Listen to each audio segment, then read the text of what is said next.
Quelle est la place pour le jeu et le divertissement dans notre société?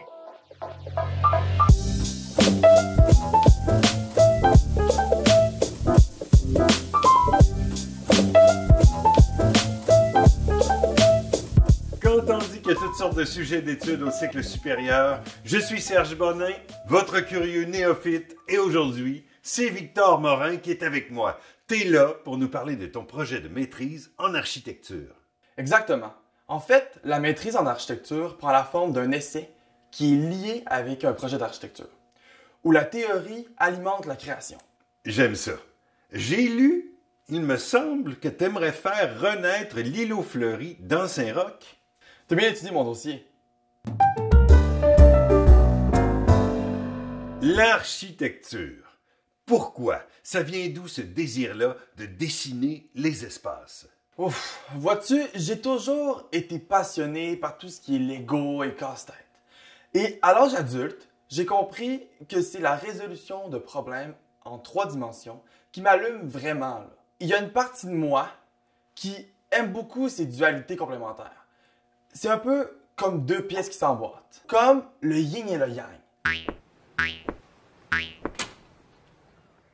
Si on revient à l'échelle de la ville, il y a une dualité qui m'intéresse, qui est celle du plein et du vide. On voit souvent les formes bâties comme un plein qui sont remplies de fonctions, tandis qu'on voit le terrain vide comme un délaissé qui n'a pas d'utilité. Dans une vision de développement durable, je crois que tous les espaces en fonction qui appartiennent à la ville doivent être investis.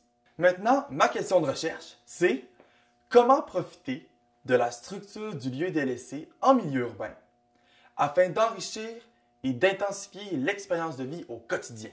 Ah, ça m'intrigue. Le plaisir par la configuration du lieu. L'architecture, j'ai l'impression que c'est assez sérieux, non? Oui, c'est vrai. La fonction première de l'architecture, c'est de se loger, de répondre à un besoin de sécurité. Mais c'est aussi une expression de la culture et de l'art de vivre. Donc, oui, c'est sérieux, mais dans ma vision, il faut que ça soit aussi amusant et agréable. Mais là, tu me parles du lieu délaissé, c'est quoi? C'est un espace qui n'a pas d'amis?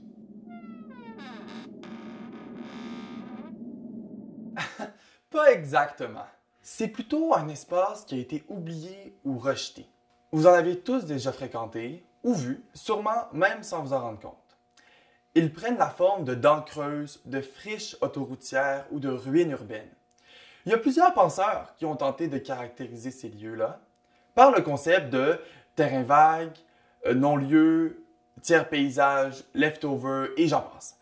Mais tous distinguent ces lieux par un état de ruine en constant processus de transition avec un aspect indéfini et des limites indécises. Donc, un lieu qui a déjà servi, mais qu'on ne sait pas trop à quoi ça sert maintenant.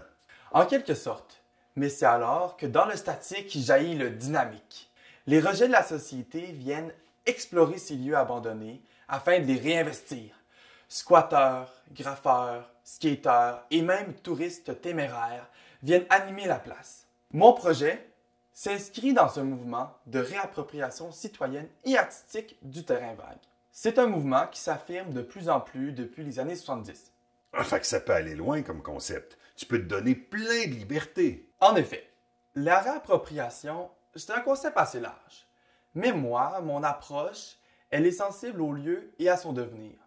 C'est vraiment en opposition à ce que j'appelle la culture du promoteur, qui, lui, voit seulement la disponibilité comme un gagne-pain. Moi, c'est plus trouver la vocation du lieu avant tout. Bref, basé sur la définition du terrain vague, j'ai exploré les théories sur l'étrange et l'imagination pour activer le site et le lier à son tissu urbain limitrophe. Autrement dit, tout ce qui est autour. Et qu'est-ce qui a le plus attiré ton attention dans ton exploration? Sans aucun doute, c'est le concept d'homo ludens, c'est-à-dire l'humain joueur. Cette théorie-là, elle explique l'importance des jeux en général. Ils sont à l'origine de notre culture et au centre du comportement biologique de l'homme contemporain. J'utilise ce concept-là comme un levier pour imaginer un centre de divertissement au cœur du terrain vague. Du pain et des jeux, quoi. Mais ce qu'il y a de particulier dans la recherche en architecture, c'est que tu formules tes réflexions autour d'un projet concret. On a tous hâte de voir l'exemple. C'est ce qu'on appelle la recherche-création. On innove et on réfléchit par la conception d'un projet fictif. Moi, j'ai imaginé un centre de divertissement sur la friche autoroutière en dessous des bretelles de l'autoroute Dufresne-Montmorency. Je propose un projet où l'architecture et le paysage s'entremêlent dans la conception du terrain vague. Tandis que les formes extérieures sont simples et équilibrées, les espaces intérieurs sont exagérés et inattendus. Propice à la surprise, le plan est ponctué d'étranglements et de dégagements. Des espaces audacieux et colorés sont organisés comme un jeu de cherche et trouve. Basé sur les différentes dimensions du jeu, le programme architectural se compose du jeu de l'esprit, avec un musée du jeu et des arcades, du jeu social, pour se rencontrer et échanger dans des espaces communautaires, et du jeu du corps, avec des espaces sportifs et de méditation.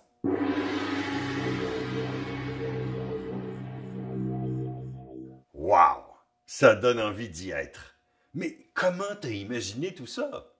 Pour ma recherche, j'ai développé un lexique d'espace conçu d'après 14 stimuli ludiques qui ont été développés par Stephen Waz. L'architecture du projet, c'est finalement l'amalgame de ces espaces. L'espace créatif par excellence. Exactement. C'est un lieu d'évasion où on oublie nos soucis personnels et la pression de performance qu'on ressent beaucoup en milieu urbain. Mon intention est de rendre les occupants plus libres d'être eux-mêmes et de laisser cours à leur fantaisie. C'est un endroit de tous les possibles. C'est un peu inspiré du gym vertical de Lina Bobardi. C'est vraiment inspirant. Mais à qui tu penses que ça peut être utile?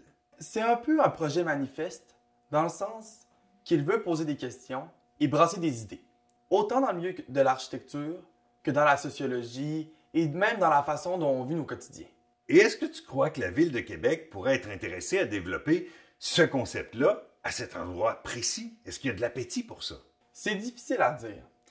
La Ville de Québec a identifié le site sur lequel je travaille comme un espace à verdir, à redonner au public et qui est propice à s'inscrire dans la culture techno-artistique du quartier.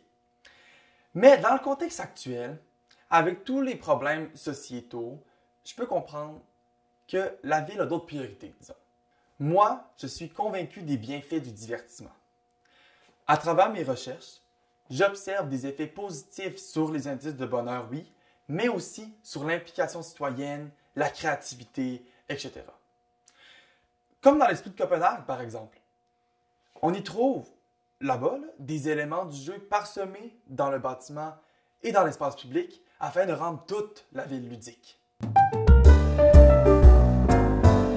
C'est bien beau tout ça, mais tu connais la règle Néo, on ne s'en sort pas sans synthétiser.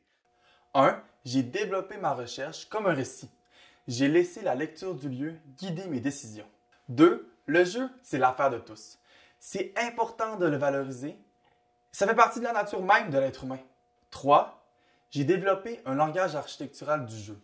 J'ai transposé des théories sur l'étrange et la fantaisie en une poésie d'espace.